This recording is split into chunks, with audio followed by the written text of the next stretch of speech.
un tiempo, porque permitió que la industria nacional se desarrollara y que tuviéramos grandes volúmenes de producción. El PIB, el Producto Interno Bruto, creció en esos años de manera muy alta. Recuerden la tarea que dejamos sobre el PIB. Vean los niveles de crecimiento de los años 40 a los años 80. La economía nacional crecía a niveles del 8%, cuando la población crecía a niveles del 3%.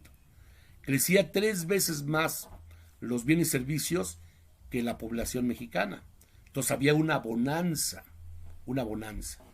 Bueno, otra política proteccionista también estaba en que el gobierno subsidiaba a la industria, le vendía baratos los bienes y servicios públicos, como la luz eléctrica, el petróleo, etcétera, y también les quitaba algunos impuestos. No pagaban algunos impuestos. Ahora, durante esa etapa, la agricultura mexicana tuvo un comportamiento muy excelente, por una razón histórica. El presidente Lázaro Cárdenas del Río, que fue el mejor presidente del siglo XX sin ninguna duda, repartió la tierra. Desde la Revolución Mexicana, la tierra fue el reparto de la tierra fue uno de los anhelos más fuertes de los campesinos, y por eso entraron a luchar. Recuerden el lema de Zapata: tierra y libertad. La tierra es de quien lo trabaja. Termina la revolución y los gobiernos de Carranza, Obregón, Calles, pues se hacen tontitos y no reparten la tierra. Y todos los campesinos quedaron muy frustrados. Y no es sino hasta que a la presidencia de Lázaro Cárdenas del Río, cuando realmente afecta a grandes latifundios que todavía existían, y reparte la tierra en una proporción enorme. Y entonces el campesino mexicano por primera vez en este siglo, no hablemos de la época pasada porque eran dueños de todo, en este siglo es dueño de su tierra. Se reparte la tierra, es la reforma agraria o el reparto agraria. Y ese hecho permitió que el campesino produjera más. No es lo mismo que tú trabajes para el patrón y se lleva la producción, pues, a que tú trabajes para ti. Trabajas los sábados, domingos, porque tienes un estímulo. Entonces el crecimiento agrícola fue muy favorable durante toda esta etapa. Y entonces el crecimiento agrícola fue tan bueno que permitió abastecer de alimentos y materias primas a la industria nacional a precios muy baratos. Entonces la agricultura también protegía y subsidiaba a la industria, porque le daba bienes, salarios baratos y materias primas baratas. Y toda la industria nacional vivió todo lo bueno sin poner casi nada. Ya al final de los años 70, la industria nacional ya se había desarrollado, había ya muchas fábricas fuertes y grandes, pero no tenía competitividad para competir con las empresas extranjeras, porque la economía estaba cerrada, las fronteras estaban protegidas para el mercado nacional, solo para los industriales. Bueno, a toda esa etapa se le llama modelo de industrialización por sustitución de importaciones, o también llamado modelo Easy. ¿Qué sucedió? Ese modelo Easy surgió aproximadamente de 1940 hasta 1982. Y existieron 3 etapas en el modelo Easy. La primera etapa fue de 1940 a 1955, donde hubo un gran crecimiento económico, niveles del 8%, pero hubo inflación. Había mucha inflación a niveles del 30%. Recuerden cuando vimos el tema de la inflación, decíamos que hay algunos tipos de inflación y está la inflación galopante. Entonces cuando ya la inflación empieza a crecer más del 30%, ya es una inflación muy peligrosa, por las consecuencias que también dijimos. Se deteriora el poder adquisitivo, hay incertidumbre, y entonces no se pudo contener la inflación en ese periodo, si bien hubo un gran crecimiento económico. Pero la segunda etapa, de 1955 a 1970 fue un periodo de crecimiento económico sin inflación. Se le llamó también el desarrollo estabilizador, porque se mantuvo estable tanto el tipo de cambio, que es la proporción en el que se cambia el peso y el dólar, como la tasa de inflación. Entonces, recuerden la tarea que les dejé el inicio de esta contingencia, que habla de tipo de cambio e inflación, y vean cómo se fue devaluando nuestro peso en los años 40, 50, hasta 1954. Y había devaluaciones cada 3, 4 años. Hasta que en 1954 se fijó en 12.50. Se devaluó exageradamente. Se debió haber devaluado, póngale, en un nivel de 9, 10 pesos. Pero lo devaluaron lo más que pudieron para mantener subvaluado el peso mexicano y de esta manera hacer más caras las importaciones y estabilizar la balanza de pagos y estabilizar el comercio internacional.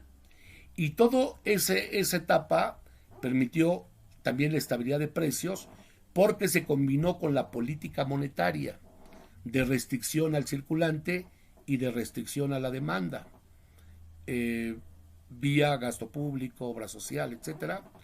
Y entonces el gobierno cuidó bien las finanzas públicas y gastó poco, no se endeudó. Entonces todo ese crecimiento fue muy, muy estable. Por eso le llamó desarrollo estabilizador. Y es la segunda etapa del modelo Easy. Bueno, pero a partir de los años 70 a 1982, en el mundo sucedieron cosas que también afectaron la economía nacional. Y una de ellas fue que en 1971, el presidente de Estados Unidos, que se llamaba Richard M. Nixon, devaluó el peso devaluó el dólar estadounidense con respecto a las monedas europeas de ese entonces. Ahora son euros, pero en ese entonces había franco francés, había marco alemán, lira italiana, la libra esterlina sigue siendo libra esterlina, y así. Y ahí terminó se llamó el acuerdo de Bretton Woods, porque después de la Segunda Guerra Mundial, que por cierto la Segunda Guerra Mundial no afectó al continente americano, ninguna batalla de la Segunda Guerra Mundial se libró en América, en Estados Unidos, y qué bueno que menos en México. Toda se libró en Europa, que quedó destruida, y en la Unión Soviética, que fue de los países vencedores de la guerra, y Japón, que fue de los países derrotados. Recuerden que los Estados Unidos arrojaron la bomba de Hiroshima y Nagasaki y mataron 400,000 personas. Uno de los crímenes más grandes de la historia de la humanidad. Tan feos como los de Hitler en los hornos crematorios, fue la bomba atómica. Fue terrible. Y aquí no pasó nada en América. Y México, había un gran pánico, ¿no? Alguna vez revisé los periódicos de la época y sí había un gran temor de que a ver cuándo llegaba Hitler y los japoneses contra Estados Unidos y de paso contra México, pero no pasó nada. Sí nos benefició porque México, la industria mexicana, abasteció a la industria estadounidense. Y entonces hubo una gran demanda tanto de materias primas mexicanas como de bienes industrializados, como telas, como zapatos, para las tropas estadounidenses. Y entonces México tuvo una gran bonanza en los años 40 y 50 gracias a la Segunda Guerra Mundial. Digamos, no gracias porque son situaciones muy terribles. Y entonces nuestro país en ese momento le permitió un ascenso económico. Y no solamente en México después de la Segunda Guerra Mundial, hubo un crecimiento impresionante. En todos los países hubo un gran crecimiento importante. Se le llamaron los años dorados del capitalismo. Bueno, esa bonanza, que duró de la Segunda Guerra Mundial, duró 25 años. En 1971, y lo de Bretton Woods, después de la Segunda Guerra Mundial, se reunieron las potencias económicas para ver qué iban a hacer con el sistema monetario internacional. Y entre otras cosas, antes todas las importaciones, acuérdense que las divisas son la proporción en la que se cambia una moneda por otra, y entonces tenemos comercio con todos los países, y hay casas de cambio en todos los países. En ese entonces se fijaban en dólares, en oro. Se fijaban en oro. Y entonces se decía cuánto proporción de oro tenía una moneda. Pero después de la Segunda Guerra Mundial, Estados Unidos, como era uno de los países vencedores de la Segunda Guerra Mundial, y quedó bajo su hegemonía de Estados Unidos todo el mundo capitalista, desde Europa hasta América. El otro lado hegemónico quedó bajo la hegemonía de la Unión de Repúblicas Socialistas Soviéticas. Ahí quedó bajo ese países como de Europa Oriental, como Polonia, Rumania, etcétera, quedaron bajo la influencia de esos países. También hicieron sus acuerdos, sus tratados de comercio y todo eso. Y entonces aquí lo que se fijó fue la presión de Estados Unidos de fijar la paridad del dólar con el oro, y se fijó así: una onza de oro era igual a $35. Ahora, simplemente hagamos un ejercicio. Un centenario es una onza de oro. Y el centenario, cuando vimos el tema de dinero, me parece que andaba en 38,000 pesos un centenario. Ahora, si hacemos el ejercicio, $35 por 12.50 que costaba el dólar, eran $400. Aproximadamente era lo que valía una onza de dólares. Póngale 450, ahorita es un cálculo mental. Que ahorita serían 9,000, 8,000, 9,000, 10,000 pesos. ¿Sí? Entonces, se devaluó a partir de ese momento, se quedó fijo.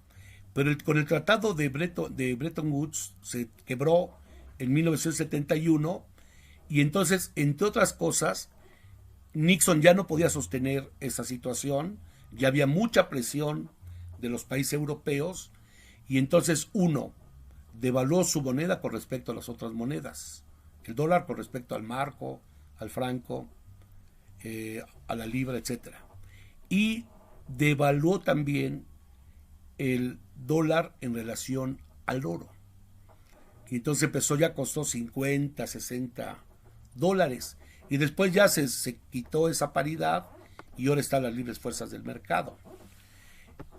Este hecho implicó también grandes consecuencias a nivel internacional, y especialmente a nivel de nuestro país, porque empezó una recesión en los años 70, y empezó también la inflación, se disparó en Estados Unidos y en otros países, y entonces la inflación que se había controlado en México de 55 a 70, a partir del 70 se volvió a desbordar a niveles otra vez del 30%.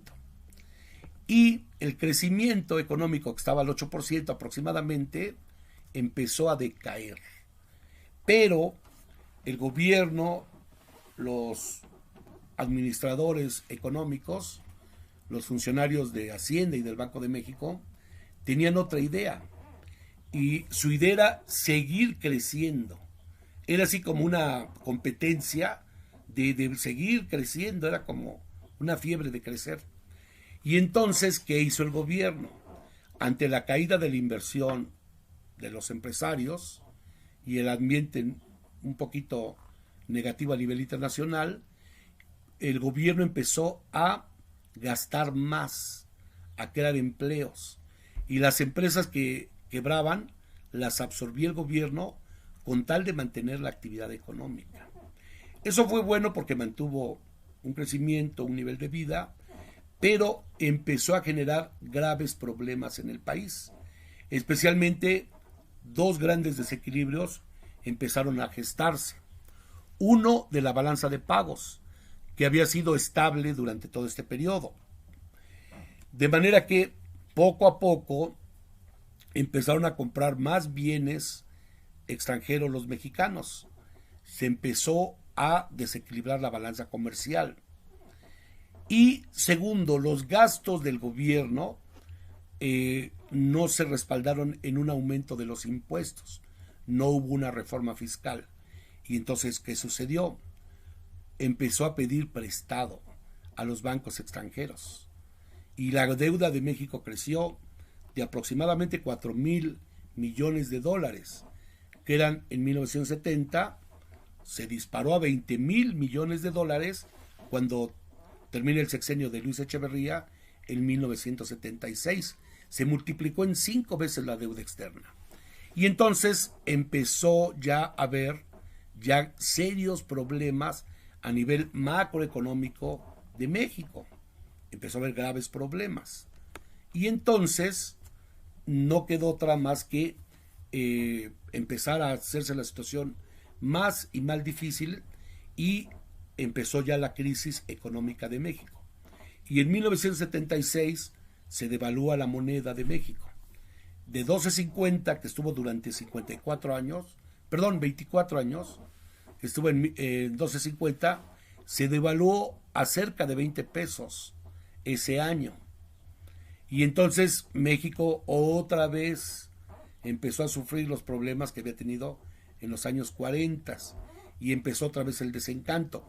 Pero ahora los problemas macroeconómicos empezaban a multiplicarse. Bueno, ¿qué sucedió? Después de eso sucedió que México descubrió, Petróleos Mexicanos, un importantísimo yacimiento en Campeche de petróleo. El pozo de Cantarell, un pozo riquísimo, con miles de millones de reservas de petróleo. Y entonces Luis Echeverría lo tenía muy guardado para en su momento explotar el petróleo y que no lo esperan los Estados Unidos, pero los servicios de inteligencia de Estados Unidos supieron de ese pozo, y en 1975 el New York Times publicó: México descubre un gran yacimiento petrolífico. Y entonces México tuvo que reconocer y empezó ya una gran expansión petrolera que benefició al país. Pero ya le correspondió al sexenio de José López Portillo, que gobernó México de 76 a 82. Y entonces la presencia de ese petróleo le permitió a México tener nuevamente grandes reservas de dinero. Ese petróleo se vendía y llegaban dólares. Y la situación del país volvió a restablecerse. Pero ahora sí que se gastó sin ningún raciocinio, se dejó llevar por el ímpetu desarrollista, y si hubiera hecho, por ejemplo, una reforma fiscal que hubiera afectado también a los empresarios, había condiciones, pero López Portillo no se atrevió a hacerla. Y los empresarios, que es un poder fáctico que al principio no eran tan fuertes, ya para los años 70 era un sector económico muy fuerte, con mucho poder económico y político, y se opusieron a la reforma fiscal. Y entonces, a pesar de los grandes ingresos petroleros, José López Portillo no aplicó una política de austeridad, de gastar en proporción a lo que recibíamos, que además era mucho ingreso petrolero. Él siguió gastando ahora, pero más a lo grande, y endeudando al país. Y entonces la deuda externa fue creciendo y hay que pagar intereses por la deuda. Y entonces la deuda externa se va multiplicando por sí sola.